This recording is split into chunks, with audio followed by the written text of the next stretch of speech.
Now, if any of you haven't heard of Interface before, I'm not going to spend too long on this, but just to let you know that we work across the country, so we're a national provider, and it's around specialist expertise on effective approaches to support children and families.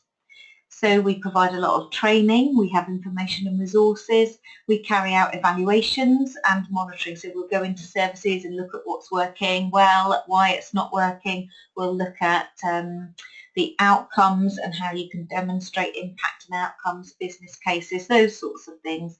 And probably about 70 to 80% of the work we do is actually around training the workforce as well. But today we're obviously talking to you more about the sort of consultancy support area.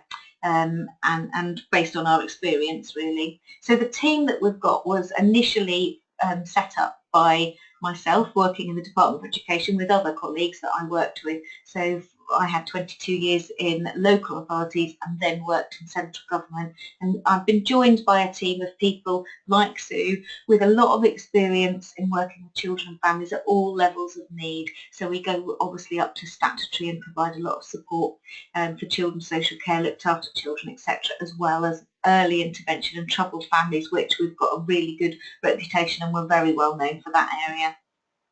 Workforce development I've mentioned, research and evaluation, and improvement programmes across local authorities and the voluntary sector.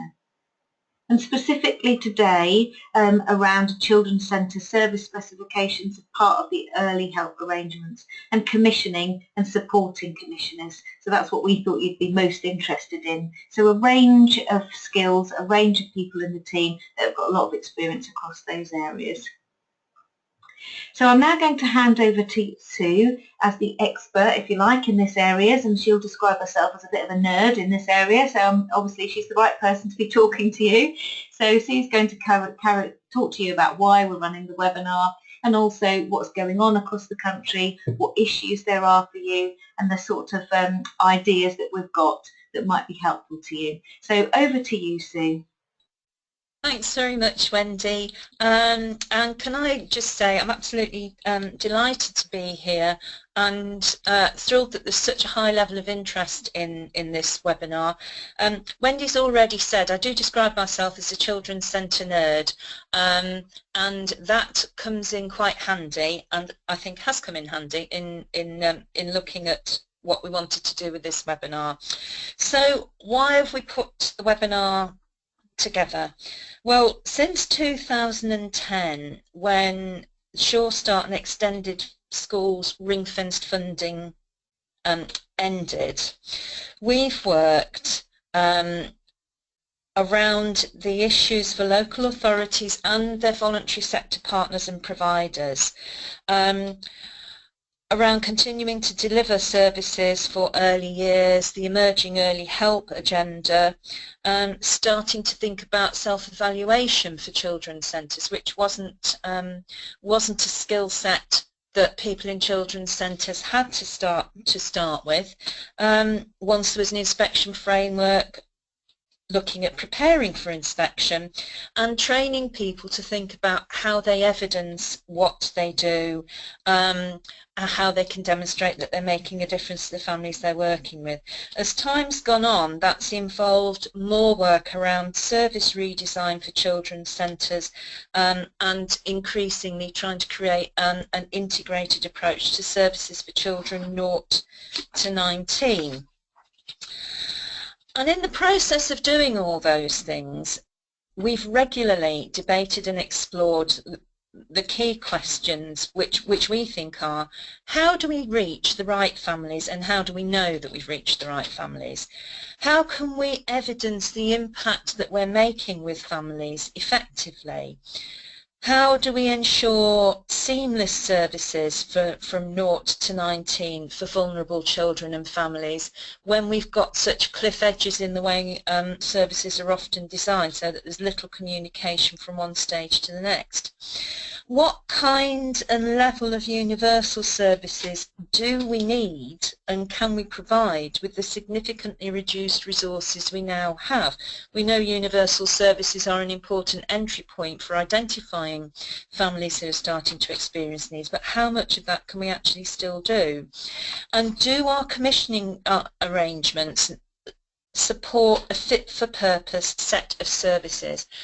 Because if, for example, as has been the case in some areas, you've got your children's centre provision split between maybe 2 or 3 voluntary sector providers, and all the other early help services are in-house to the local authority, there are some real challenges there about joining up the agenda, communications and information sharing.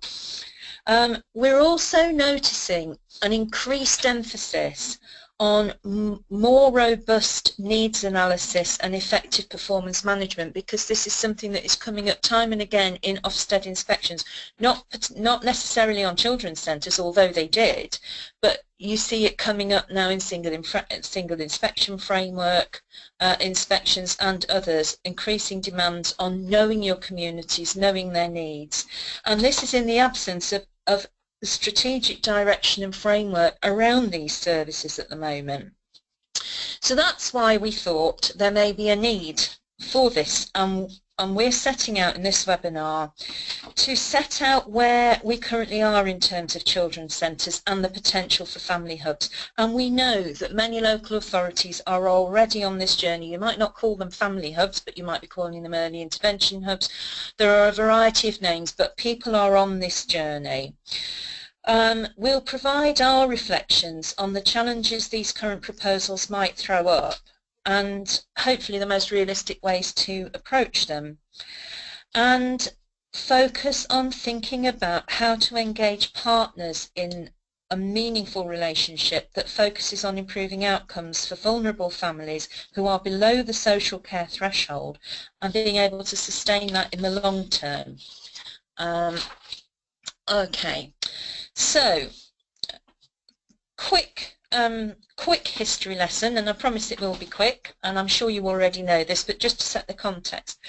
Early intervention funding has halved from a value in today's terms of £3.2 million when it was introduced in 2010, or when the early intervention grant was introduced, to now 1.5 billion in 2015, and there are indications it might go as low as 900 million pounds by 2020. That is below a billion, isn't it? That's what I'm trying to get at. And as you know, that early intervention funding includes children's centres and is not ring-fenced in any way as it was prior to 2010. So it's subject to all the pressures that local authorities have about making sure that, first of all, they can deliver their statutory duties and keep children safe.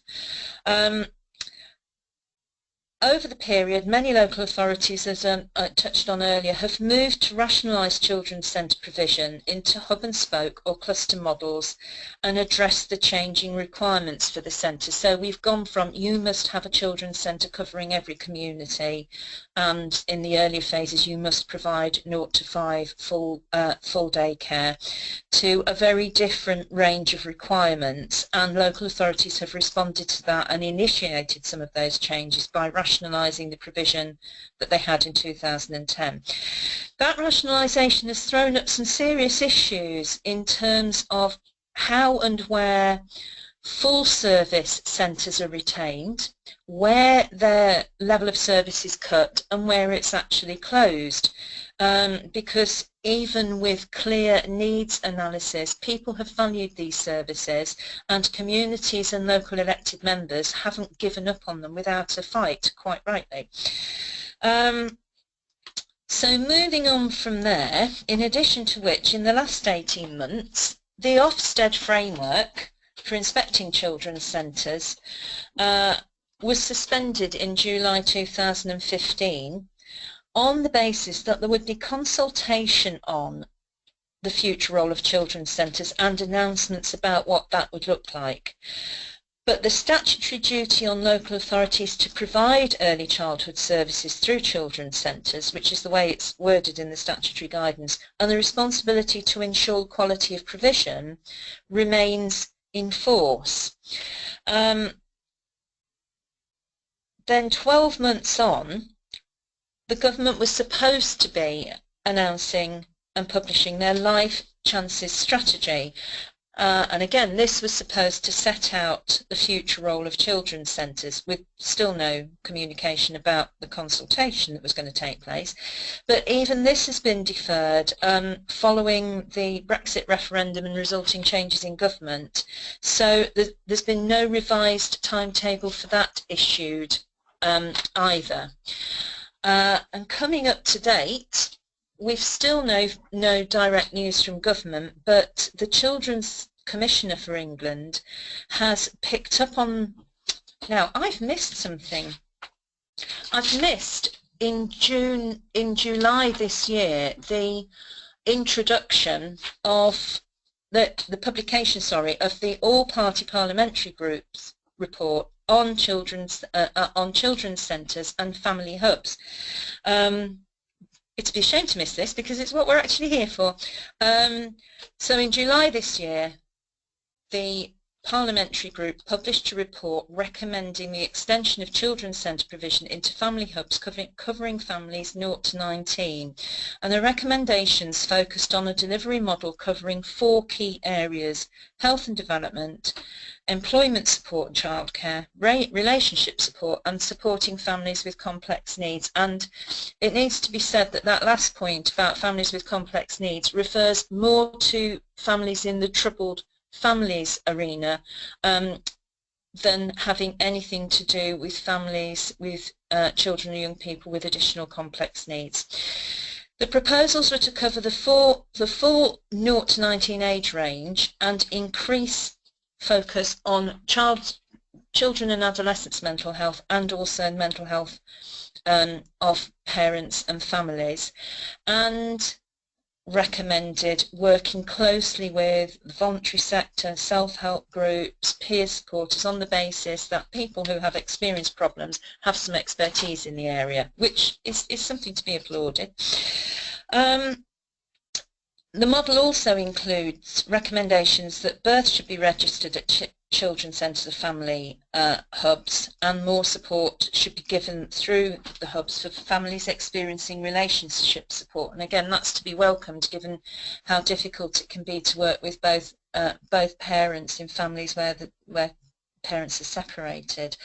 And many colleagues in the 0 to 3 arena have been pushing for some time for the birth registration at children's centres and a return to a much closer focus on antenatal and postnatal help and support. As I've just said, the proposals talk about building on the expertise and experience in communities, in self-help groups and peer support groups. Unfortunately, what it doesn't mention is the role of schools in providing early help and supporting families with children of school age, and their unique role in being able to identify when things are going wrong at an early stage.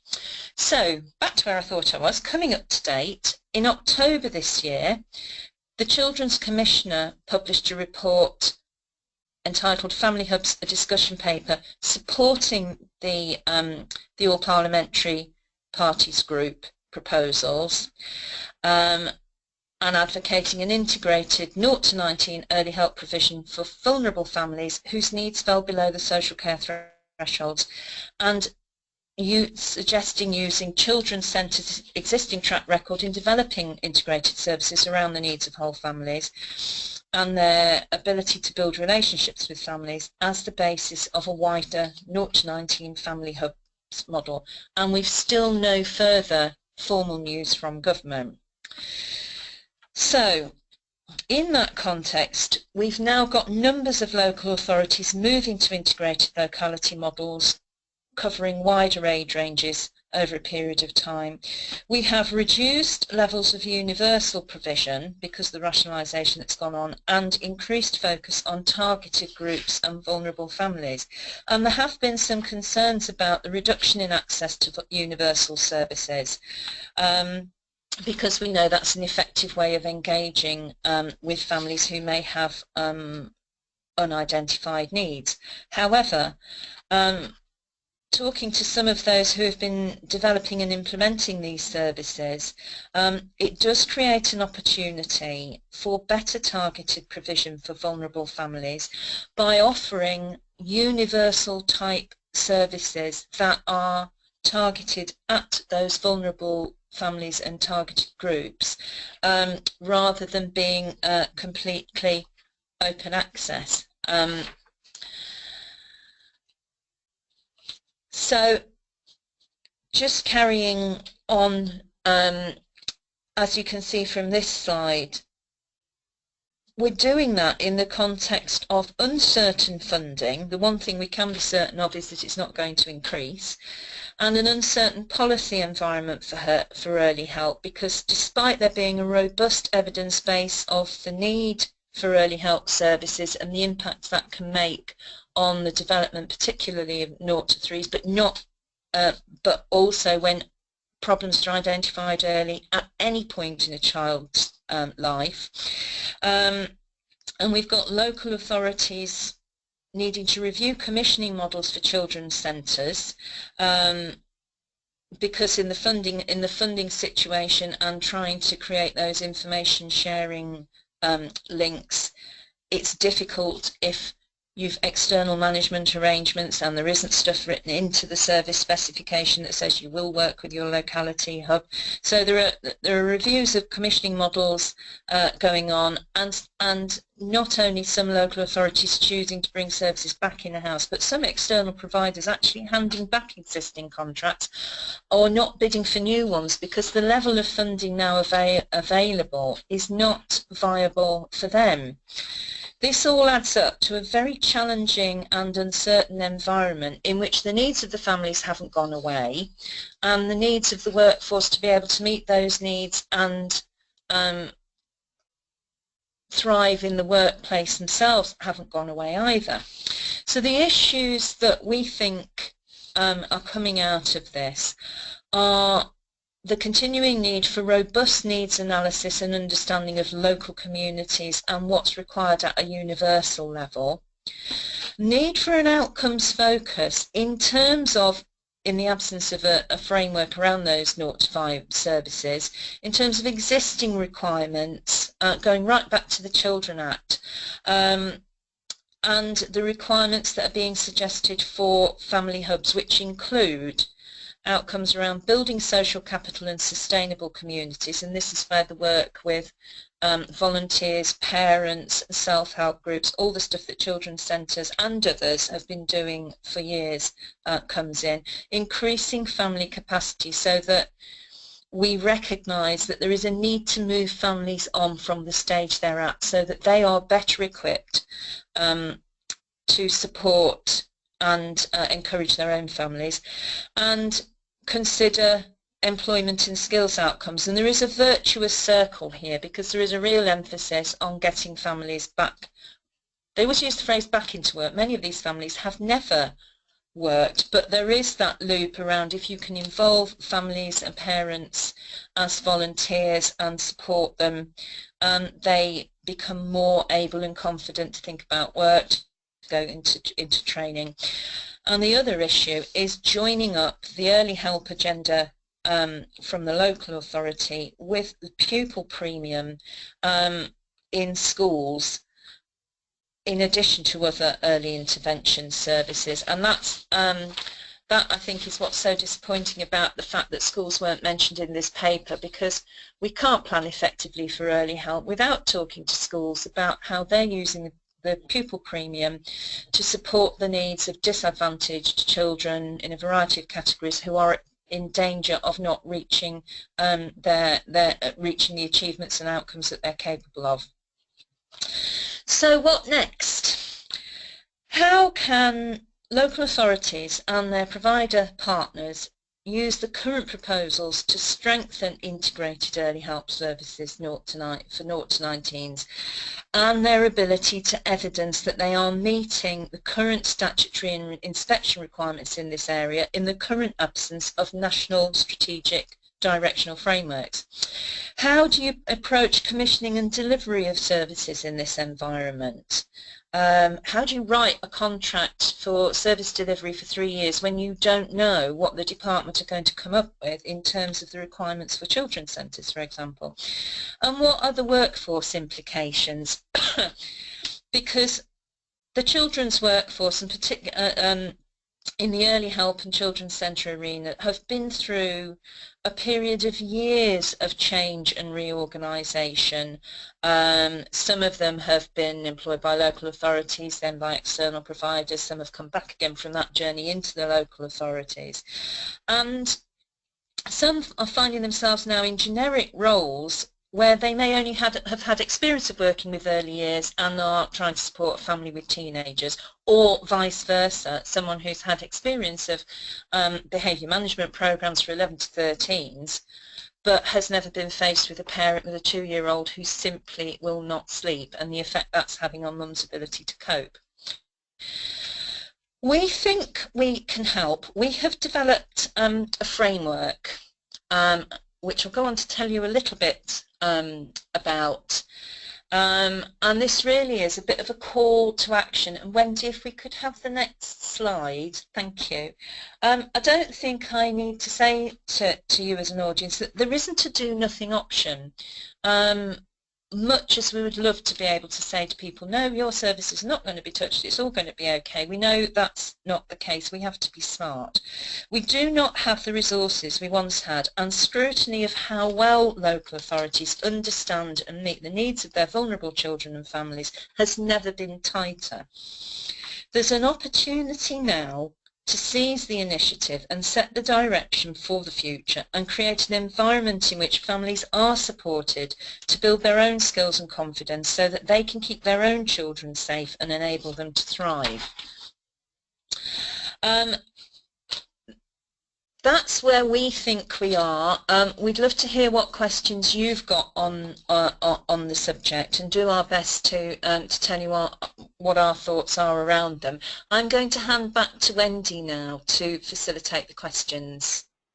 Okay, thank you very much for that, Sue. I hope that gave you a flavour of what's going on, what we think the issues are, and how we think a bit about how you can respond. And obviously Sue has developed a framework that she'd be happy to talk to you more about. So now's the opportunity for a bit of discussion and certainly to answer some questions if there are any. So I've got a couple coming through, but please do continue to do that as Sue's talking. So Sue, the first question is from a voluntary sector provider actually, saying that they're currently commissioned for a 0 to 3 service. How can I meet the local authorities' requirements, and how can I think about this going forward when I'm currently commissioned to provide a 0 to 3 service at the moment? So if you can come back on that one, Sue, and I'm just going to take a couple of questions that are coming in as well. Okay, yes, it's a really good question, Wendy, because we've got voluntary sector providers locked into contracts that might make it feel difficult to plan for the future. But this is about the stuff that the voluntary sector are really good at, and that is the ability to lift your eyes up from what you're contracted to do, to look at the wider partnerships and services around you and make sure that your services are fit for purpose as part of a seamless flow of services for those families. And that means knowing who is going to pick your families up where when they actually get to the point when they're leaving your provision, and that will be local schools and looking at transitions there, local voluntary groups and services, and also showing the value you can add to building parents' capacity, because parents who have got involved in the running of the centres where they're going with their 0 to 3-year-olds can make the leap to being part of that social capital and being involved with their schools and with other community forums. So I think for those providers, it's not trying to second guess what will be in the next invitation to tender, but looking at what their role is in that continuum of 0 to 19 and adding values to those partnerships and links, knowing what's around them and where they fit in that wider spectrum. Okay, thank you very much for that, Sue. I've got another question here from a local authority. It does look like the majority of attendees are from local authorities, so I'm guessing Ah, this will be useful for more than one. So we've got a yeah. mixed economy of providers, so some commissioned services and some in-house. How do I start to think about this, really, is the question. This is a really interesting one because some of those contracts may be coming to an end at different times. And I think with this, it's a case of talking honestly with your provider partners, almost in a market testing sense, if you like, of when you're reviewing performance, whether that's 6 monthly or yearly, actually sitting down, sharing with them your thoughts of where the agenda might be going, and where they might have a continuing role to play or a different one. I know some local authorities have brought services back in-house because trying to set in place an infrastructure for management and information sharing from 0 to 19 can be difficult when you've maybe 2 or 3 different external providers with their own management systems in place. But I think this is where good leadership and management and partnership working can really come to the fore. So, but look at your commissioning arrangements. Don't be taken by surprise when you find that one contract is coming to an end this coming March and another one runs for another 2 years because it got extended and nobody really thought about it.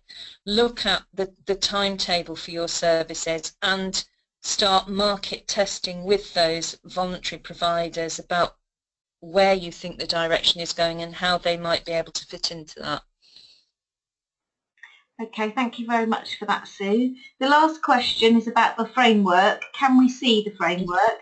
I'm going to talk to you shortly about a support offer that we've got, and the framework is part of that. But in the meantime, Sue, I wonder if you can just tell people a bit more about the framework that you've developed. Absolutely, and this really is where my children's centre nerd hat comes on, because I've been thinking to myself, well, how do local authorities demonstrate that what they're doing, they've still got to provide these 0 to 5 services, they're still statutorily bound to do that. How do they demonstrate, and if they go down this route, how do you demonstrate that the changed services actually still meet the requirements that are on you as a local authority? So the framework builds on the statutory responsibilities, statutory duties for young children that came out of the 2006 Childcare Act. And they're the ones I've concentrated on because the wider duties around children in the older age groups is very generalist, but there are some specific ones about that younger age group. And we've mapped the existing children's centre core purpose against those requirements and the proposed family hubs service model also against those requirements, so that we can benchmark what you might already have and come up with effectively a self-evaluation framework around those requirements that will enable you to look at the services you've already got and see how they might meet those requirements and not lose sight of the statutory duties that are still in place. I hope that makes sense, and Wendy will talk more about how we can use that with you. Okay, thank you very much for that. Sorry, I'll move on to the slide. So the various support, and it builds around what Sue's created as this framework. So there's a range of options. Obviously, when supporting you, we want to make sure that we give you exactly what you need. Our mission as an organisation is to make a difference for children and families, so we want to get it right for you and really think about what it is that you need. So I've just highlighted a few options here, largely around the framework and diagnostics and going forward from that. So we can provide an in-house diagnostic which will include recommendations using the tool that Sue's developed. So we'll look at your children's centres and early help services and your commissioning against the guidance, against inspection requirements, obviously against best practice that we're seeing, both established practice and emerging practice that we're lucky enough to see across the country, and keeping in mind all the time the likely direction of travel, because we're keeping up to date with things all the time. And then that's likely to culminate in a report around local issues and recommendations for action based on that diagnostic review and our experience more generally. So we can develop an outline action plan to support you to move to integrated services using obviously that diagnostic above. And then we can support you to develop outline commissioning requirements, again around moving to integrated services using the diagnostic tool. We can also help you with some action planning workshops, so for you, local authorities and your partners, using some results-based accountability tools to develop that route map and a timetable for transformation of your services. There's also something around supporting with the development of integrated services and the specification around that for early intervention through integrated family hubs that we've been talking about today. We can help you gather some evidence around early intervention and information sharing and look at the step-up, step-down arrangements. Obviously, we can help you around preparation for inspection, and some of the support that I know Sue's done recently is around that post-inspection action planning, and it might be areas that are not so good at demonstrating what they've done but actually think that they can do it, and it's about thinking about what do I need to do and how can I demonstrate that better for inspection. And then, as I mentioned earlier, a lot around workforce skills, looking at what the issues are and how we or others or you can support yourselves internally with some skill sharing. I've just seen there's one quick question. Victoria has asked, Sue, if you can just outline a bit more about the statutory duties. Can you do that just before I come on to the last bit? Would that be all right? Yes, I can. Hi, Victoria.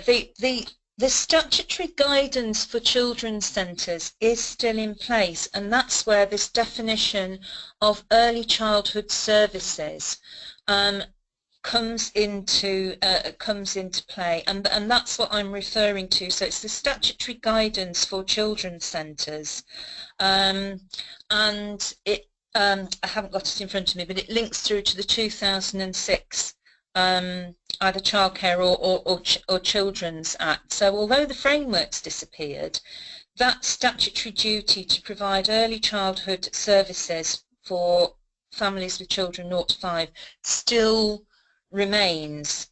I hope that answers. Does that answer the question? Let me just see if Victoria wants to come back at all. Yes, thanks. No, yep, Victoria's happy with that. Thank you, Sue. So that just brings me on to, if you'd like to obviously have a look at the website, the link's up there. So there's a little bit more information on there and an information paper. This is just a snapshot of the site. Obviously, you know, have a play about and see what you're interested in. But give us a ring. You know, we're very happy to support you. I've put our telephone number up there. Just give us a ring, have a chat through about what you think you might need. There's a couple of email addresses there, and we'd be delighted to help you. Victoria's just come back again. Actually, without inspection, difficult to focus minds on it. Yeah, that's a really good point. I don't know if you wanted to add anything on that, Sue, but it's just something Victoria's come back on. No, that's absolutely right, Victoria. Without the inspection framework, it's very hard to focus minds, and that's a risk because you as local authorities are still going to be inspected overall on how well you're doing in meeting the needs of children and young people in your area. Some of the single inspection framework reports, which don't have any specific requirements around early help, nevertheless are commenting on whether children's centres and other early help services are effective, whether information is being shared effectively between them, whether they are well placed in terms of step up and step down arrangements for families crossing those social care thresholds, which is why I went back to the statutory guidance to actually say, look, there may not be a children's centre framework in place, but actually you still have a statutory duty, and at some point somebody is going to roll up on your doorstep and ask you to account for how well that's being delivered against. And I want colleagues to be ready for that and to be able to show the impact that they're making. There's a real danger with people being stood down from being subject to an inspection framework, that they won't evaluate and gather evidence of the impact that they're making in the way that they need to, particularly when the situation feels volatile and they're concentrating on doing the do. They're concentrating on working with the families, but they need to be concentrating as well on seeing the impact that's making and how they're enabling those families to move forward, whether or not there's a framework in place. Okay, thank you very much for that, Sue. So unless there's any questions, any more questions? I'm going to move on towards the end now then, because I think that's probably it. There's a couple of things that Sue and I will pick up at the end of this for people that have come to me individually. So I'd just like to say, obviously, thank you very much for joining us today. We really appreciate it. You will see that you're going to be sent a very short, I promise it's in 2 minutes to complete this, because obviously we put a lot of effort into preparing these webinars and practicing them and running them. So if we're getting something right or wrong, or there's something you wanted differently, or ideas for future webinars, please do let us know. It's really important to me that we get this right, because that's what we're there for. So, and as I say, please contact us if you'd like us to work with you, or if there's any other information that you would like from us. So finally, thank you very much for joining us, and I'm going to end the webinar. Thank you and goodbye to everybody.